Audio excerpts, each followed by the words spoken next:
Namaste, welcome once again. Um, I thank you all for joining the session today.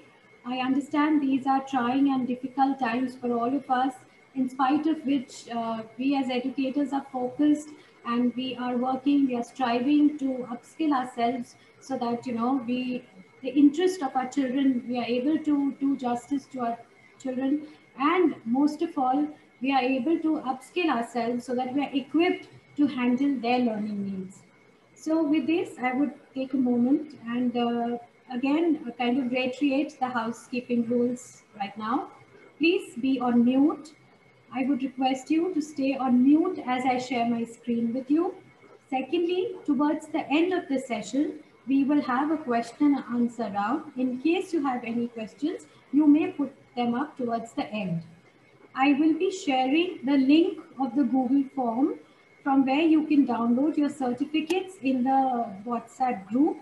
I will also be sharing the handout of my presentation in the group, WhatsApp group.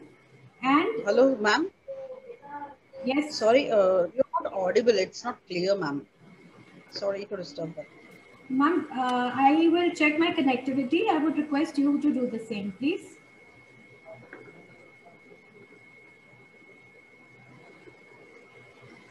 All right. So as I was saying, I will be sharing the collaterals in the WhatsApp group, the recording of the session that I'll share by tomorrow. The Google form for certificates and the handout will be sent to you in the WhatsApp group immediately after the end of the session. So let us begin.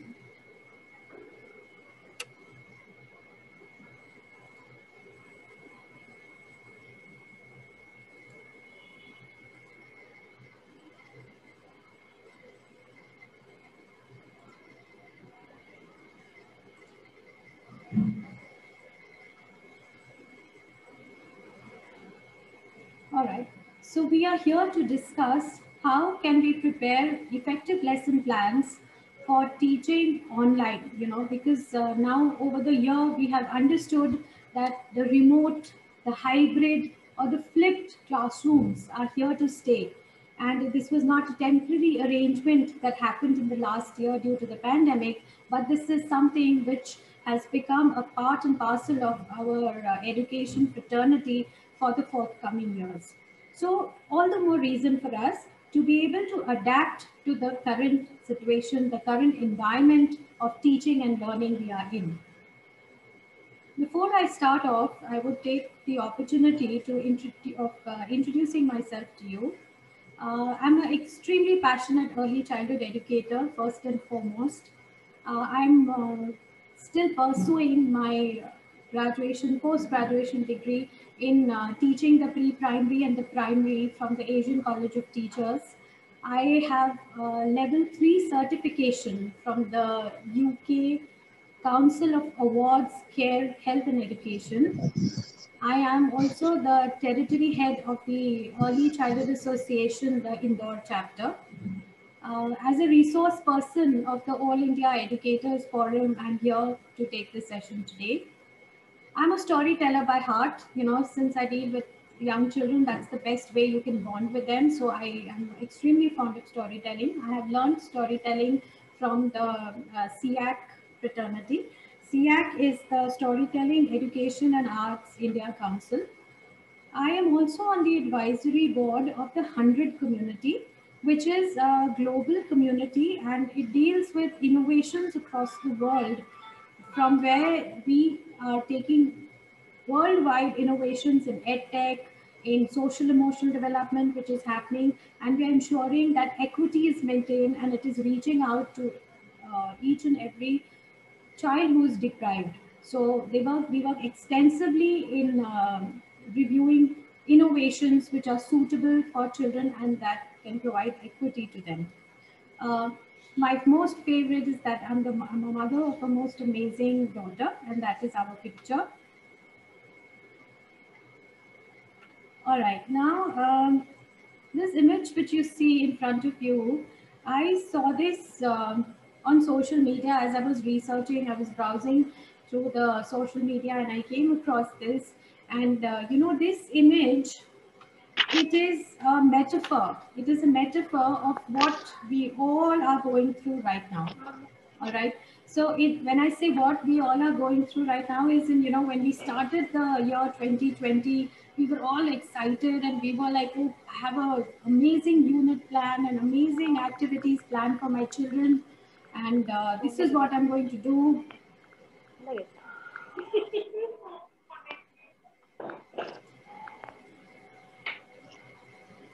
So we had, I'm sorry to interrupt. Okay. Somebody is on unmute. I'd request you to please take my request a little more seriously. It is humble. Kindly be muted. All right. Thank you. Yeah.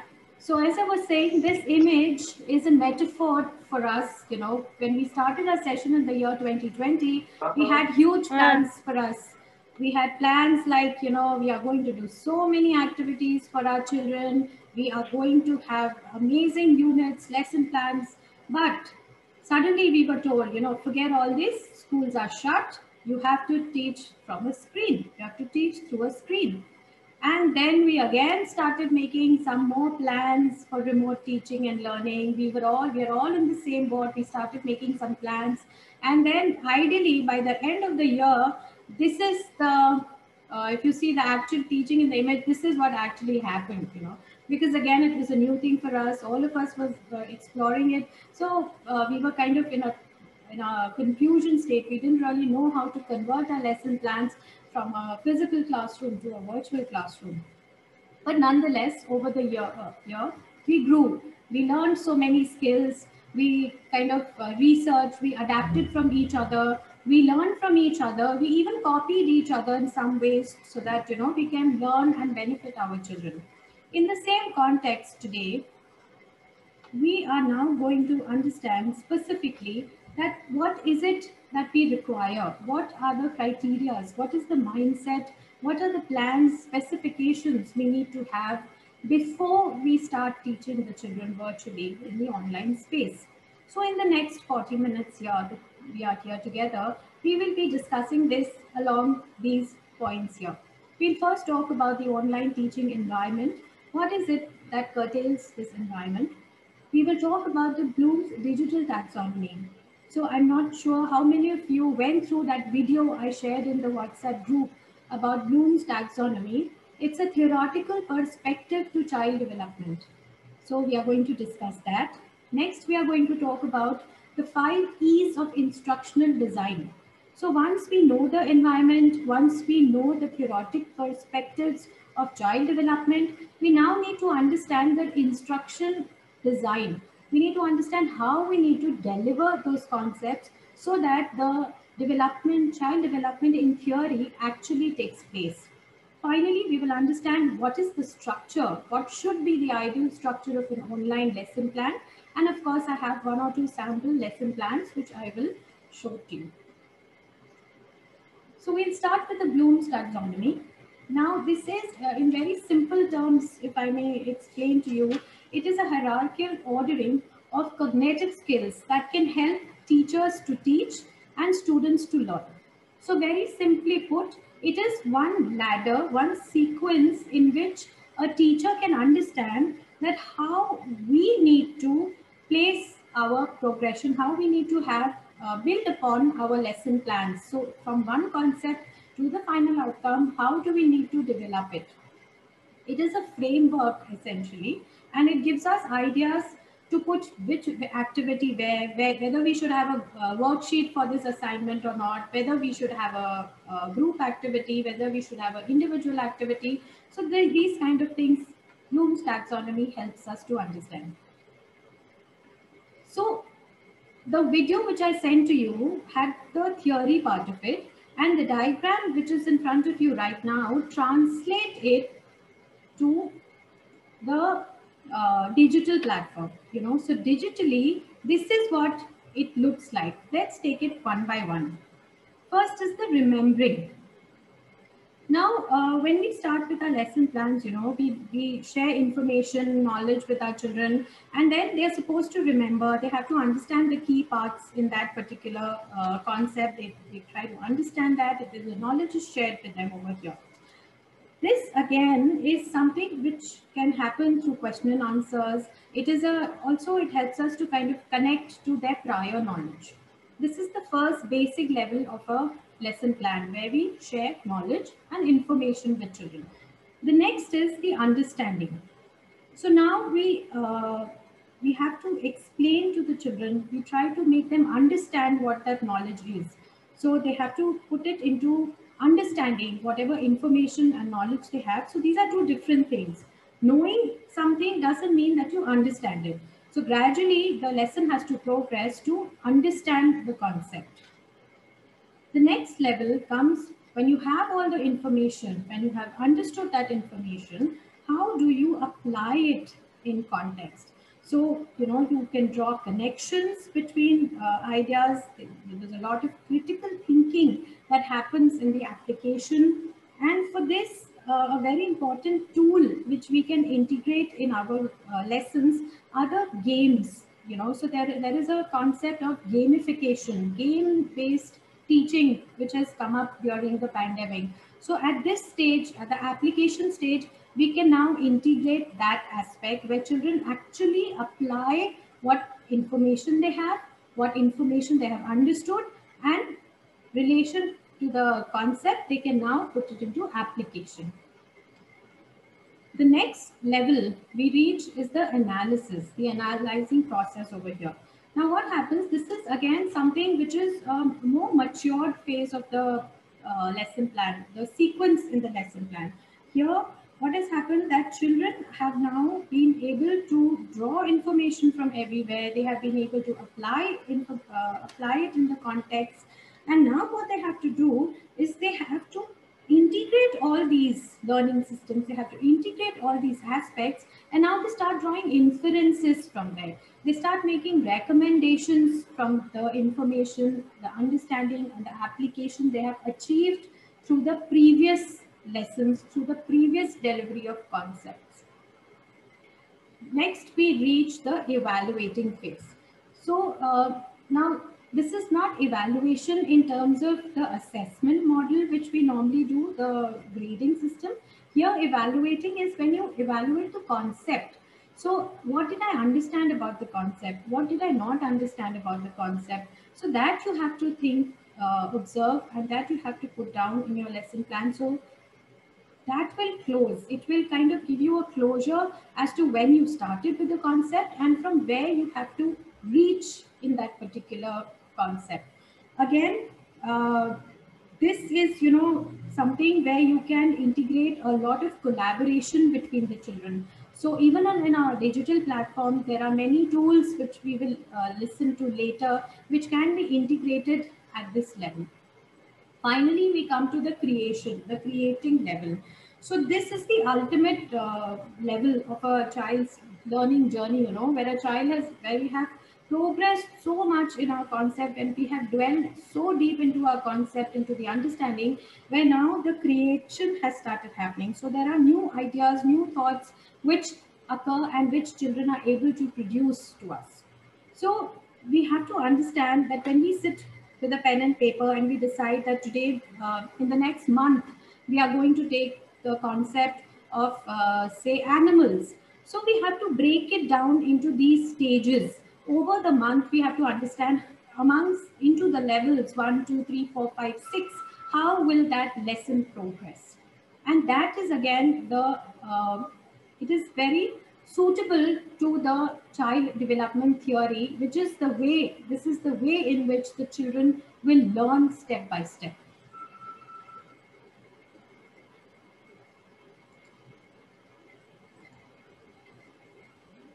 Right. So as I said, that now that we know what is the theory behind child development, how will children learn? Now that we know how will children learn, we have to understand how will we now transact the concept into instructions. How will we convert our lessons, our concepts into a delivery mode for our children to be able to understand? So for this, the first stage. Now, I would like to mention here that there are many instructional models in teaching and learning across the levels, you know, pre-primary, primary, higher classes. There are many instructional models But I have chosen the 5 E's instructional model because personally I feel that this model is extremely child centric. It keeps the student or the child at the center of learning, and here it gives opportunities for children to construct their own understanding through various experiences. So somehow this appeals to me the most. The first stage here is of engagement. So at the engagement stage of your lesson plan, we have to understand that children have to understand what is the relevance of what they are learning. And how do we achieve that? We can do this by having a lot of brainstorming activities, discussions for pre-primary. We can ask them open-ended questions. Primary children can have a proper brainstorming session where they can draw mind maps and what do they think about that concept, what is their understanding of the concept. Again, at this stage we are drawing information from what they already know. So this is, we are assessing, we are trying to evaluate the prior knowledge of the child with regard to that concept. uh, some of the online tools which I find most effective in this stage are, one, I have tried using the Mentimeter. So Mentimeter is a platform where you can construct a lot of mind maps with children. It's an online platform, and there is another software which is called the Google MCQ forms. So through Google Forms, you can create a lot of MCQ questions, and online you can use these tools to achieve this stage for children in your plan. The next stage is the exploration, the explore. So here now what we have to do, that children now start investigating the concept. They are now understanding the idea, the thought of what entirely entails to that topic. Everything around that topic now they are exploring. Again, how do they do it? They question each other, they talk to each other, we give them opportunities to have a lot of discussion, hands-on activities. They even develop hypotheses in this stage where they try to understand how things work, whether the concept is relevant in the practical scenario or not. So a lot of open-ended work happens. It goes deep. It can dwell into a lot of research also. But at this stage, for the pre-primary, pre-primary level, by that I mean the preschoolers and the kindergarten, for them, we will have to provide material for them to research. So, all the recorded videos, modules which we share with them, the stories, those things will have to go to the children. We can share links with the parents and they can show it to them. So the exploration happens, and then we can further discuss it in the online, the face-to-face platform. For the primary children, we can directly ask them to research. So we can give them a topic and we can say, you Google it up, read articles, watch videos, and just research, find out whatever you can about this particular concept. Next, we move is to the explanation part. Now, explanation is again here something I would prefer to do this on a face-to-face platform where we get a chance to interact with the children. Whatever they have done in the previous 2 phases, this is the time where they put forth. So this can happen through documentation, which they can do prior. There are many online tools which are available. Even Google Classrooms, Hangouts, Meet, they have that particular option where children can upload whatever research they have done, whatever new findings they have come to, and then the teacher can discuss it with them. For the pre-primary, again, the explanation will happen only through the virtual and through the face-to-face, through a lot of activities where you do one step, the child does another step, and subsequently you complete an activity together simultaneously in a live platform. We are at the 4th E, which talks about elaboration.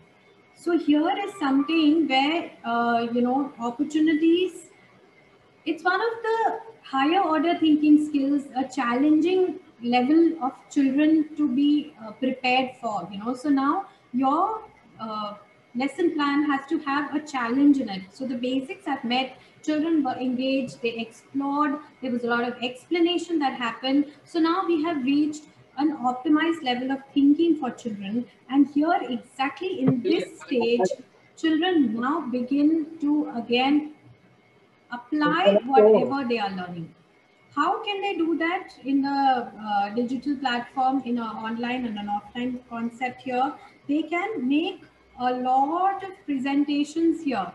Children are able to understand the concept, they can break it down into points, and they can present it in terms of a discussion or a, kind of sharing, understanding and sharing of that particular concept here. So what happens here now, children can even draw inferences and make connections to real world problems. So the concept which we dealt with, for example, if we're talking about animals here, now children can make connected to the real world problem. So, in case, are there animals getting extinct? Are they endangered species? What can be done about them? So those kind of higher order thinking skills, higher order probation, the possibility of challenging children comes in this stage. Flipgrid, again, I recommend all of you explore that tool. It's a very nice tool where children can actually record themselves and put forth their ideas, their thoughts, their understanding, and it is convenient for us as educators also to review them and get back to the children. The final stage we come is to the evaluation. Now here evaluation, again, like I said in the Bloom's taxonomy, is not again about the grades. It is about understanding at the end of the lesson that have we done justice to the lesson? Whatever we set out to accomplish, whatever our learning objectives were, did we meet? Were we able to cover all those areas of learning for our children in that particular concept? So it is about how did we learn, what did we learn, did we have any misconceptions about the concept? If we didn't have any misconceptions, is there something we would like to know more about that concept? So these kind of thoughts, these kind of analysis is what we do towards the when we come to the conclusion, when we are drawing close to the end of the concept. And that's the plan, is, when we are culminating the concept, so that plan towards the culmination will assess the learner's measure, whether it could reach the goal or the objective.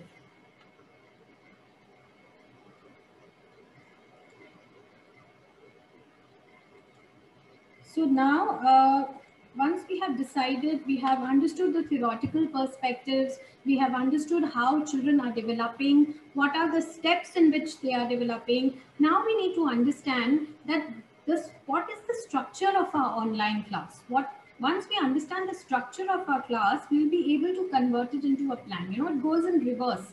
First, we have to visualize it. We have to understand what is that 30-minute interaction which I'm going to get with my children is going to look like. What is it that I want to do with my children? So first we will visualize, we will conceive that at that time, and then we will break it down into developmentally appropriate practices. So in the forthcoming slides, I will be talking to you about structuring your online class with developmentally appropriate practices. So ideally, the structure, it should do one primary thing. Since it's a remote mode of teaching, it is something which we are doing for the first time. Children are not used to it. The first and the foremost thing we have to keep in mind is that we have to support our own role in that lesson. In that particular platform, we have to understand what is our role in building relationships with our children and their parents. Because we understand that in the pre-primary and the primary classes, children are still forming, they are still understanding the world around them. They are still making connections. They are developing emotionally, socially, not only physically and mentally, So there's a social growth also that is happening. So first and foremost, as teachers, we have to understand that our primary goal when we are interacting with our children in a virtual medium is to form strong relationships with our children. And if I may say this, I have observed in my career that children don't learn from from people they don't like. So if they don't like you, they don't like to learn from us. So first we have to strike that friendship with them to be able to move to the learning part. Again, this is not just something which has come up. There's research that shows that once you have the close connection between the teacher and the child, between the teacher and the parent, it impacts the child's literacy, higher language, cognitive, social skills also. So here, if you observe, it doesn't talk about academic skills. It doesn't talk about the rote countings, the rote ABCs, the numbers and things like that. It talks about the higher order thinking skills. So relationship again is what the heart of the matter is. Now, the online classes or pre-recorded modules are not comparable to our physical classrooms. We need to be very sure of that. Now, we have experienced it also. Over the last year, this conclusion, this is a lesson well learned by all of us. We know that we can't just replicate physical classrooms into the virtual, and it is not going to serve any purpose. It is not going to benefit the children. So what do we do then? We have to build a rhythm again of developmentally appropriate activities. Now, when I am using this word developmentally appropriate again and again, because we are talking about a specific age group over here. We are talking about the pre-primary and the primary children. So this is a very important developmental phase in their learning journey. In the educational journey of these children, this is the most important phase. So as educators, as teachers, we need to be very careful when we are jotting down our lesson plans that are we including activities that a child is suitable or equipped to handle. Ideal way to plan a lesson is to plan it for the average child in your class. So if you have a group of 20 children, you need to plan your lesson in such a way that it is challenging to the average child, because most of the children are at their level. You'll have a few who are extremely bright and a few who may not be so bright, but that's why the lesson plan has to be on an average scale for children. So we should include all areas of development in one activity, like the physical, the cognitive, social, emotional, language, literacy, numeracy. It is possible to integrate these areas. When I say physical, what can you do for physical?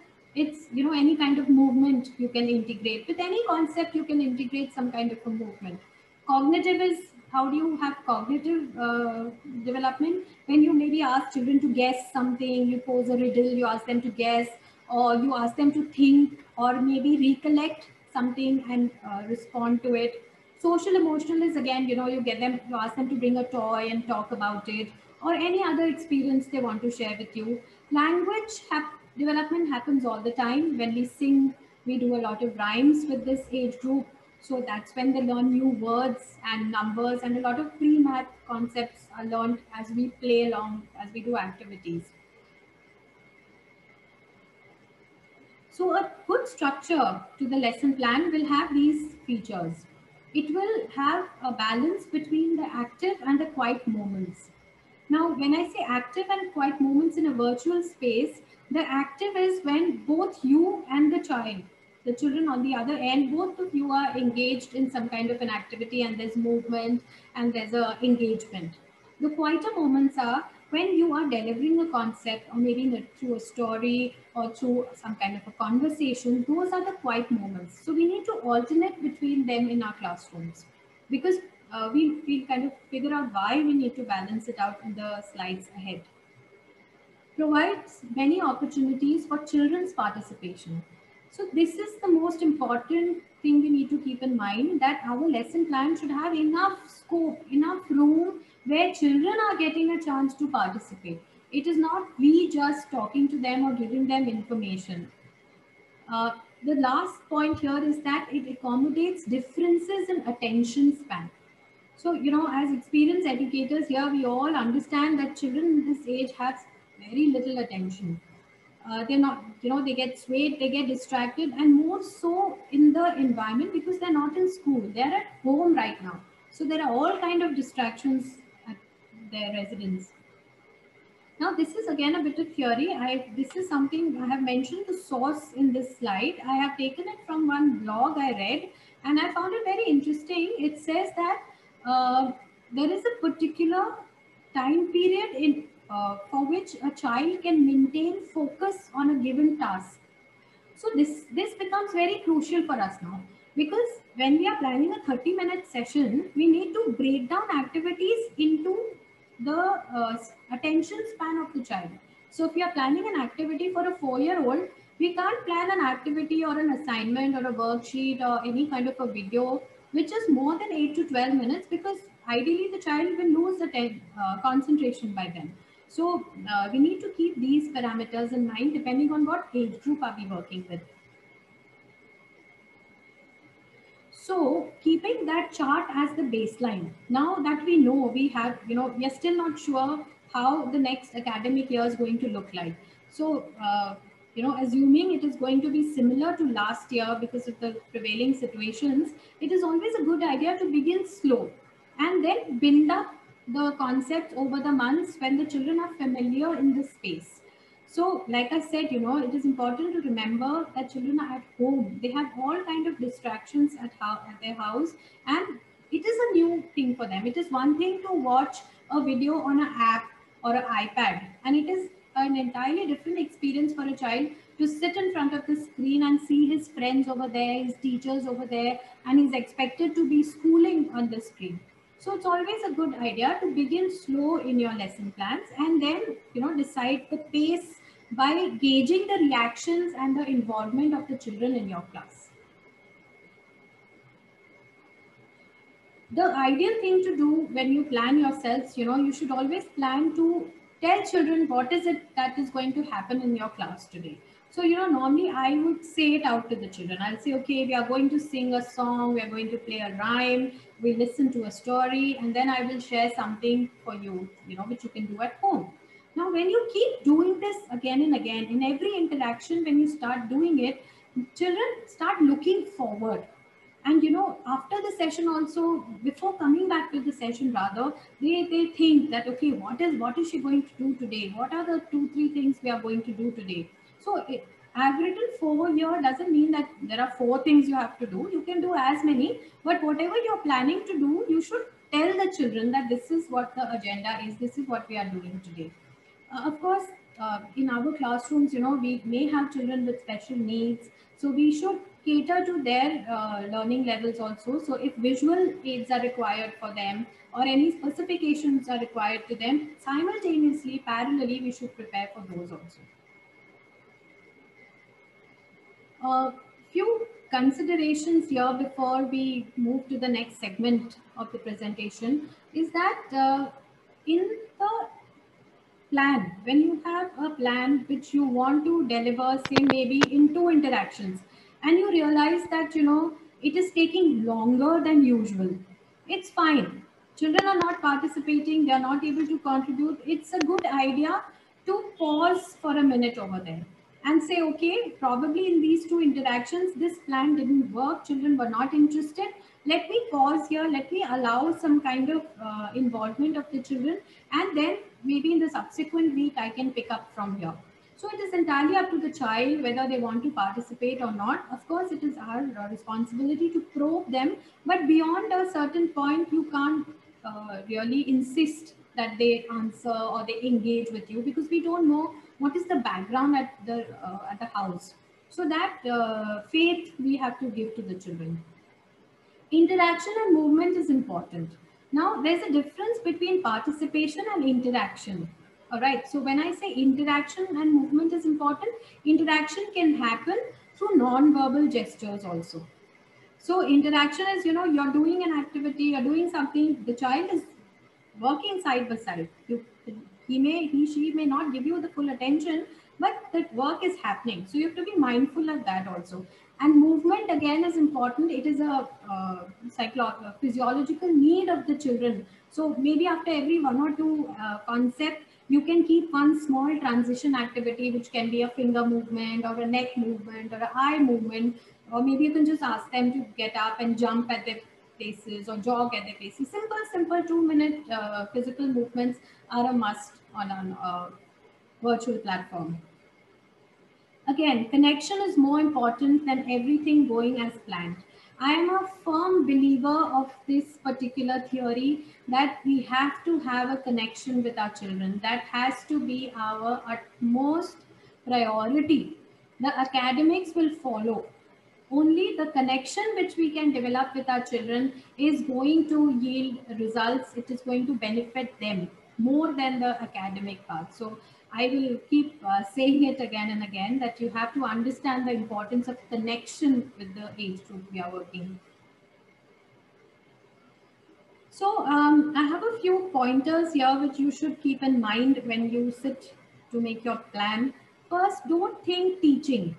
Okay, don't think that I have to teach this thing to my children. No, think that we have to interact and we have to connect. And while we do that, we will talk about this concept. We will discuss this concept. So you will see how wonderfully the thread will weave automatically. You will probe, you will put a question to the children. They will share their experiences with you, and the connections, the build-up will happen. Of course, you need to have pointers because you need to know the questions which you're going to ask, you're going to facilitate, you're going to lead the activity, but don't do it in terms of teaching. Do it in terms of interaction with the children. Also, don't think what they are going to learn. Okay, so for example, you know, if you think that your class is extremely fond of playing, maybe say Simon Says. Simon Says is one of the favorite games I have observed in most classrooms, you know, especially in this age group. So, you know, you probably feel that children say to you every time that let's play Simon Says. So don't fret about it. Say, okay, we'll play Simon Says. Try to figure out how you can integrate your concept into that game. So it's not you're thinking, how are they going to learn? What are they going to learn? We are thinking, what is bringing joy to the children? Playing the game is bringing joy.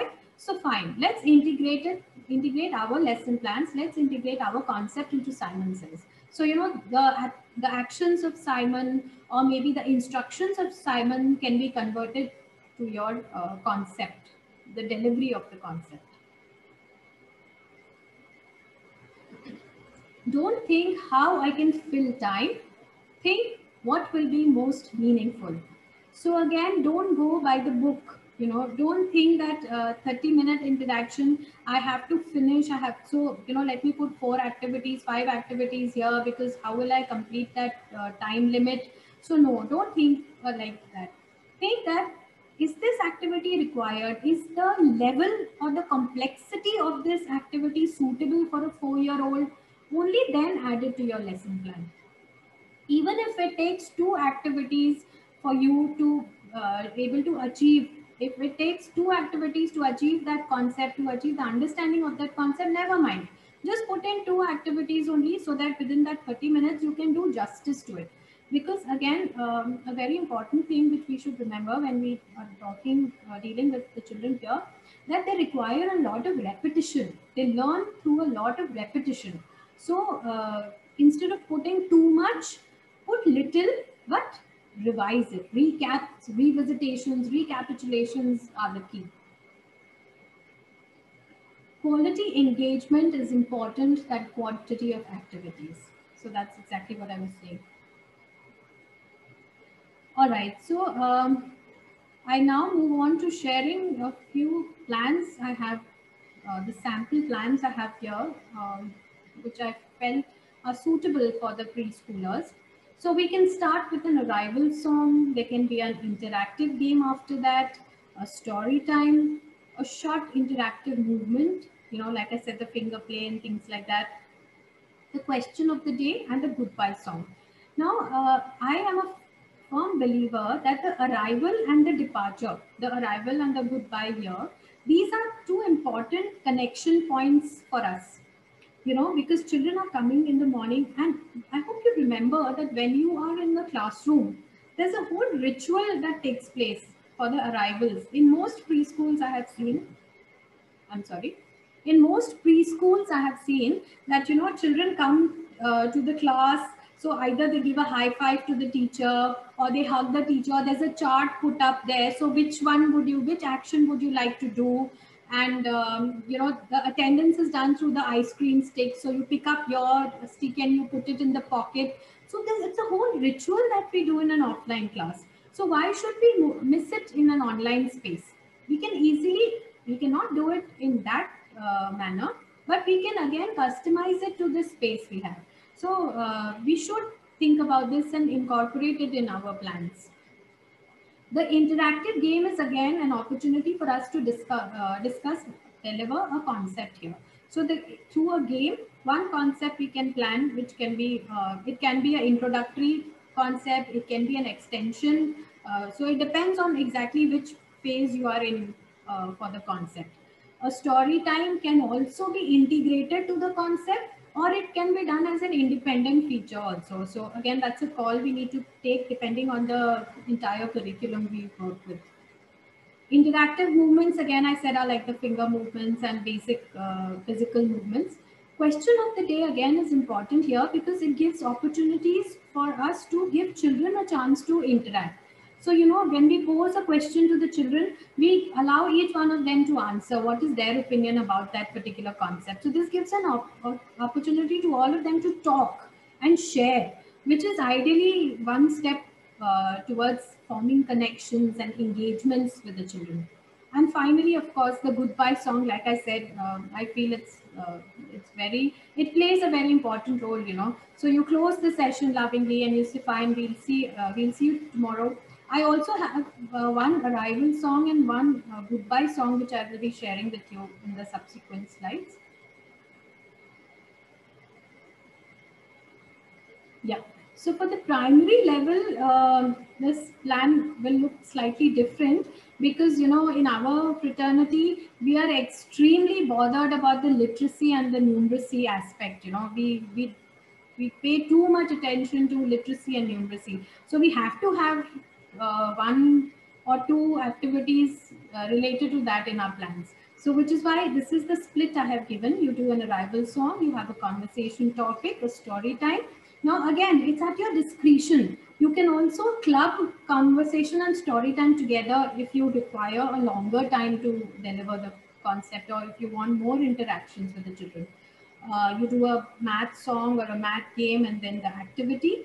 Movement again. So if you notice carefully, the activities here alternate between quiet and active spaces. So one activity is a quiet space, one activity is an active space. So we have tried to alternate it like that, so it is kind of spread equally in the plan. Yeah, so this is what I was talking to you earlier. Think of the arrival song or game as opening the door to your space, and think of the departure song or game as closing the door to your space. So, you know, this can be a very important connect that can be formed. I have two examples here. Um, let me sing it for you. So for this, you know, arrival song, this is a time where you can again get a chance to call out names or to interact with each and every child as as they start joining in one by one in your online platform, you know. So you say, where is Priya? Where is Priya? Do you see? Do you see? Oh, she is here today. She is here today. Hip, hip, hooray. So, you know, eventually like this, you can sing for 3, 4 children. And towards the end, when you close, this is in the tune of Twinkle, Twinkle, Little Star, you say goodbye, goodbye. I sure hope you had fun. Goodbye, goodbye. I sure hope you had fun. Tomorrow is another day. We will laugh, sing and play. Goodbye, goodbye everyone. All our friends sure had fun. So of course you can make your own tunes. I'm sure we all know many tunes now. So we can word it. You can also word it as per your suitability. So I just thought it's a good idea to give 2 examples. Well, moving on, I have 2 sample lesson plans which I thought can be an example to you of all that we are trying to discuss, how it can be engaging for our children. So the first one here I have is it's about 5 gray and squeaky mice. So I will present it to you in terms of delivering it. How will you do it with the children? So here goes.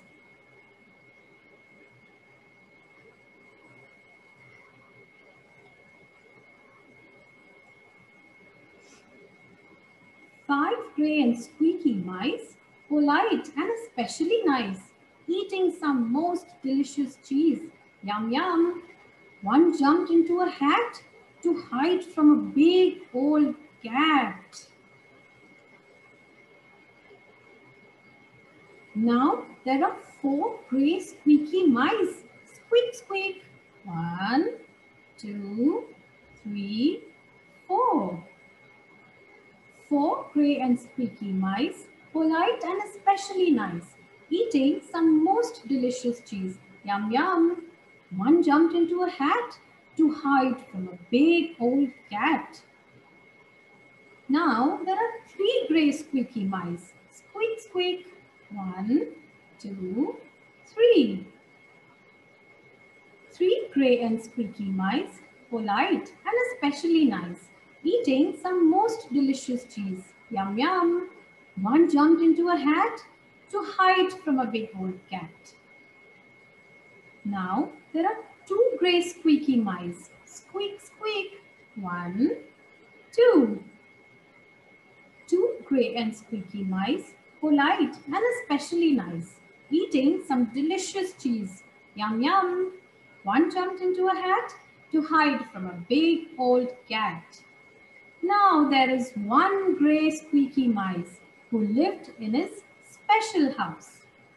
So, like this, if you notice, this plan integrates many concepts. So, of course, it's a pre-math concept which we have learned over here.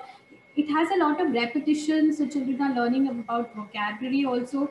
And when it talks about, being courteous and polite, so even a social emotional thread can be weaved out from this small activity.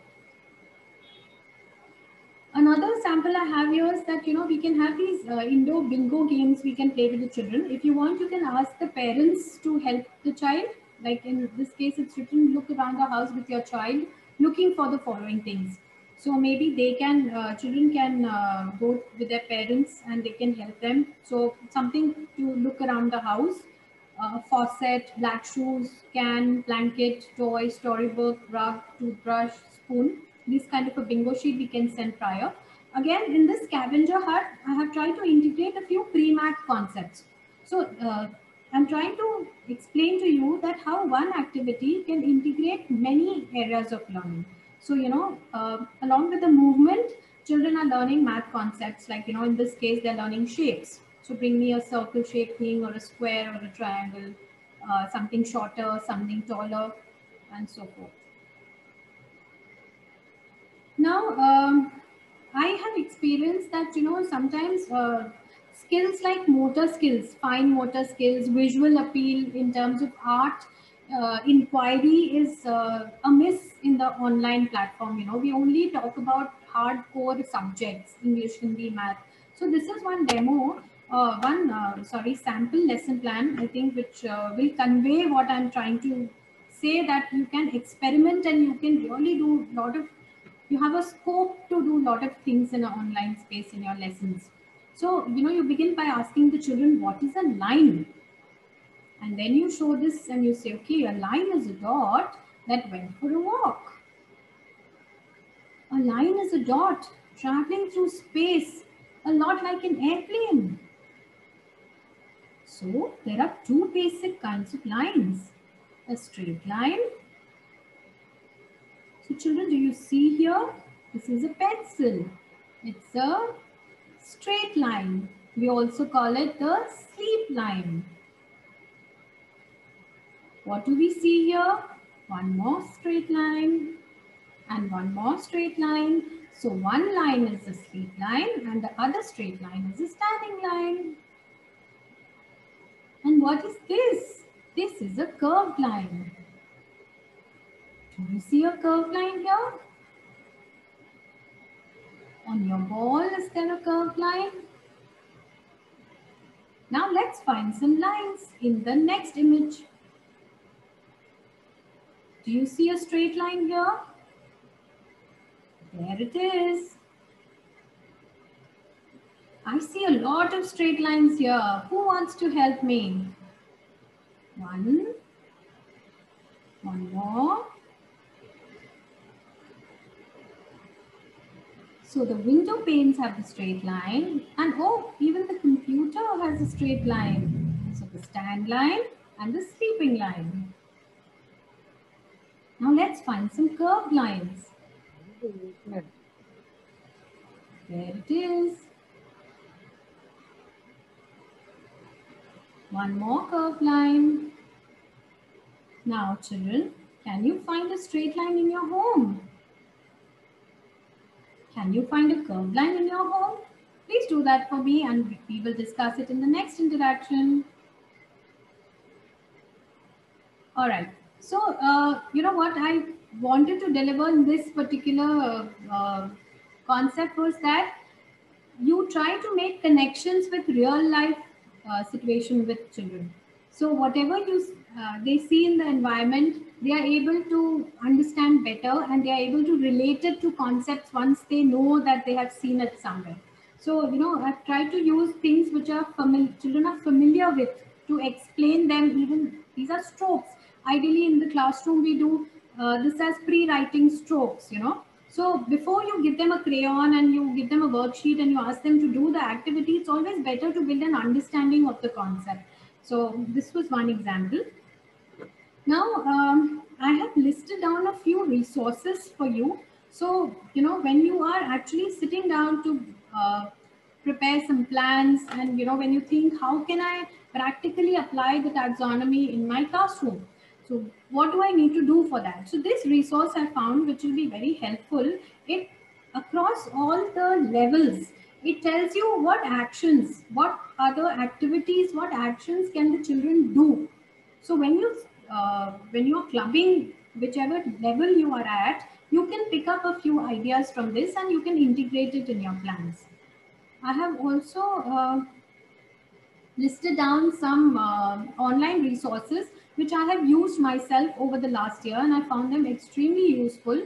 Most of them are free, so you know we have access to it. But of course, they are from some of them are from you know different countries, Finland, UK, and the US. So we'll have to try to bring it down to our local context. But by far, they are easily accessible and very child friendly, is what I found. And these are some of the math links. So with this, you know, I think I have tried to convey that how important it is for us to think through before we plan our lessons for our children, even in the online space. You know, it is something which has to be thought of very carefully and something which we just can't disregard in terms of, you know, just putting 1-2 activity here and there, because we have observed in the last year that there is a lot of gap which has taken place in terms of children's learning. So, you know, once we have better, more researched, more effective lesson plans, we'll be able to take care of the gap also, and we'll be able to ensure that the children don't miss out on their growing patterns, their developmental patterns. So this is how I would like to end by saying that, you know, what we instill in our child will be the foundation upon which he or she or they will build their future. So we have to be extremely mindful about the basics which we are transacting to the children. It should be well researched, age appropriate, and hands-on, practical, relatively familiar to children. So we need to boil it down to these 3 aspects. Thank you very much.